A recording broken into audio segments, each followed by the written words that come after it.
ǹjẹ́ ní bàbá Ìjẹ̀ṣà ò ṣe interview dáràn báyìí?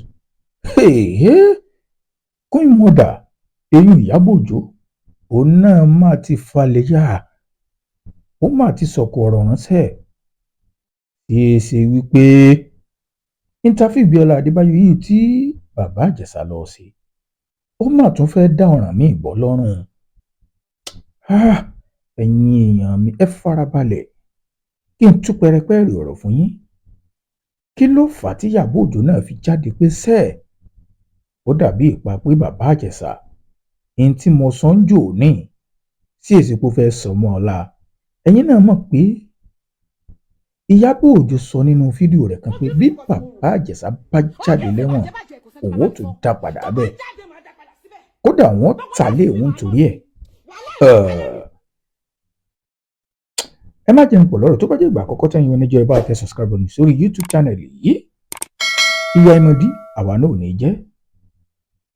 Ṣùgbọ́n kí ló ṣẹlẹ̀ gangan báyìí? Ẹ̀yin náà mọ̀ pé lánàá ní Bíọ́lá Adébáyọ̀ èyí òṣèré orí ìtàgé ilẹ̀ wa ló gbé bàbá Ìjẹ̀ṣà wá sí Talk to Me kó wá sọ tẹnu ẹ̀, ó sì sọ̀rọ̀ ilẹ̀kùn àwọn aráyé gbọ́ tiẹ̀. Torí pé ohun tó sọ lóòótọ́ tá a bá ní ká fi ọmọlúàbí wò ọjọ́ gàtẹ́ kọjọ́ gàtẹ́ méjèèjì fẹ́ máa fẹsẹ̀ méjèèjì tiro.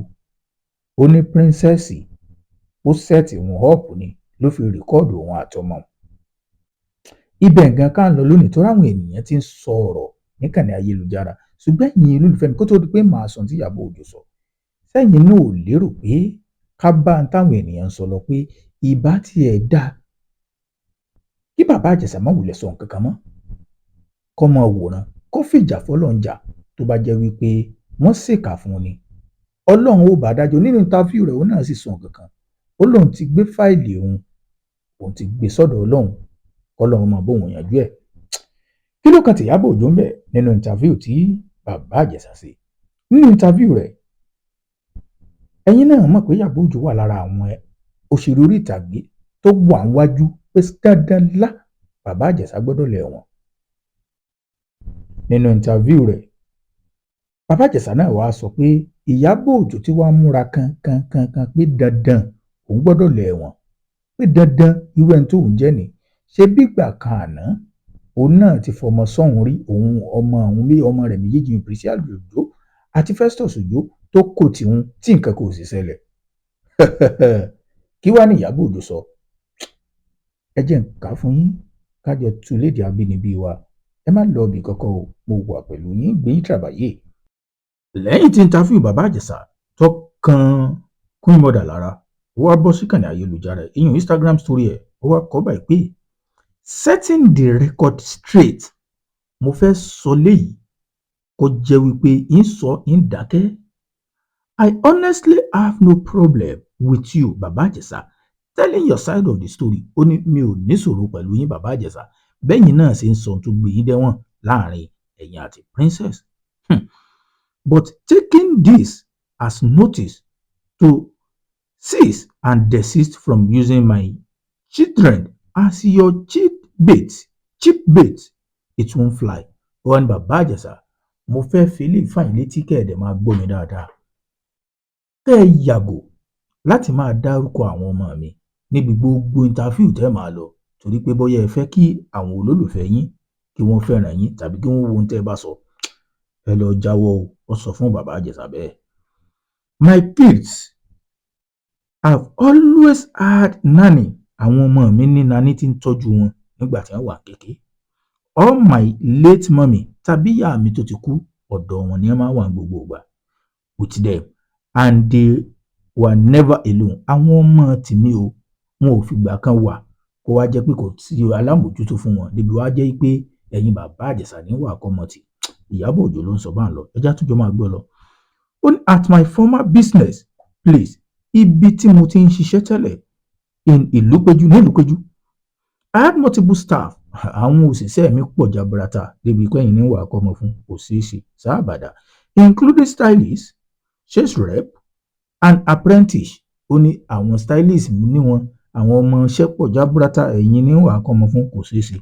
Ó ní so it is unlikely I will be the one running around. sókè wá sí pé mi ní wàá máa sáré kiri pé mo fẹ́ ra gbá mo fẹ́ ra àwọn ọmọ iṣẹ́ mi ní ó máa lọ sí ni ẹ má bá mi sọ̀rọ̀ tí ẹ má I can send a worker if needed. I'm okay with you sharing your side, sharing your story. Ó ní àwọn ọmọ iṣẹ́ mi ní máa mójútó àwọn ọmọ mi ì ní problem bẹ́ẹ̀ sì ń sọ side ti story yín kò sí nǹkan tó burú bẹ́ẹ̀ ṣùgbọ́n ẹ má dàá kọ àwọn ọmọ mi mọ́. Ó sọ fún Bàbá Ìjẹ̀ṣà ó ní but don't mislead the public with false claim about my kids. Ó ní ẹ yéé máa fi ṣé Ìyábọ̀ Òjó nìkan ni tẹ́ ẹ̀ bá tí ì sọ̀rọ̀ Ìyábọ̀ Òjó nínú gbogbo interview tiyín ṣé ẹ̀ lè ta ni ẹ má fi ọ̀rọ̀ àwọn ọmọ mi kẹ́ ẹ fi máa deceive àwọn ará social media. Ó ní you are a senior colleague. Ó ní lẹ́nu iṣẹ́ yìí ọ̀gá lẹ jẹ́ kò sí nǹkan tó burú bẹ́ẹ̀ no more to it kò sí nǹkan kan tá a jọ dàpọ̀ jù pé ọ̀gá lẹ jẹ́ lẹ́nu iṣẹ́ lọ. However that years old girl ọmọ tá à ń sọ yìí ó lọ́mọ kékeré ni and ẹ̀dẹ̀ ṣe tí ọ̀tọ̀ ẹ ṣe pẹ̀lú ẹ̀ kóòtù náà fìdí ẹ̀ múlẹ̀ pé ẹ ṣe pẹ̀lú ẹ̀ kò sì tọ́ lábẹ́ òfin Nàìjíríà náà wọ́n fi rán yín lẹ́wọ̀n. You should show some remorseful bẹ́ẹ̀ ṣe dé yìí ó yẹ káwọn ènìyàn mọ̀ yìí pé ẹ ti dàtún bí yìí ó yẹ kó wá jẹ́ pé ẹ̀yin lẹ́wà máa lọ interview ẹ mọ̀ sọ tí ò ṣẹlẹ̀ ó sọ bẹ́ẹ̀ fún Bàbá Ìjẹ̀ṣà. The court found you guilty based on evidence. Kì í ṣe pé ilé ẹjọ́ kan ṣàdédé rán yín lẹ́wọ̀n evidence tá a múlẹ̀ lójú ti yín lọ tí wọ́n fi rán yín lẹ́wọ̀n wọ́n ní kí Bàbá Ìjẹ̀ṣà kó lọ mọ̀ yẹn kì í ṣe pé àwọn mọ̀ rán wọn lẹ́wọ̀n. So please don't drag my kids into this. Ẹ dákun mo bẹ̀ yín ẹ fà àwọn ọmọ mi lẹ̀ tẹ́ ẹ bá ti ń sọ gbogbo ohun tẹ́ ẹ fẹ́ máa sọ ní tó fàjà láàyè bí princess ẹ má dàá kọ àwọn ọmọ mi ẹ fi wọ́n lẹ̀ ó sọ bẹ́ẹ̀ fún Bàbá Ìjẹ̀ṣà. Kí ló tún sọ síwájú sí ó ní stop mentioning their names ẹ má dàá kọ àwọn ọmọ mi mọ́ o. Yes ó ní láì jẹ́ bẹ́ẹ̀ I will direct my counsel to serve you appropriate letter. Ó ní jọ́tẹ́ ẹ bá tún dàá kọ àwọn ọmọ mi ń sọ fáwọn lọ́ọ̀yà mi kí wọ́n tún pè yín fẹjọ́ mi. Ẹ wo gbogbo àwọn ènìyàn tí ń sọ níkànnì ayélujára àwọn kan tiẹ̀ ń bú Bíọ́lá Adébáyọ̀ pé ṣérú Bàbá Ìjẹ̀ṣà lọ yóò gbé wá sí interview rẹ̀. Àwọn kan sì tún sọ pé tá a bá tún ní àwò dáadáa Bàbá Ìjẹ̀ṣà náà ó yẹ ká fún un lọ́rọ̀ sọ. Àwa ní tìtorí pé ibi ó ti lọ bí ó lọ ó ti dé káwá di olúndù kọ́ mọ́ sọ̀rọ̀.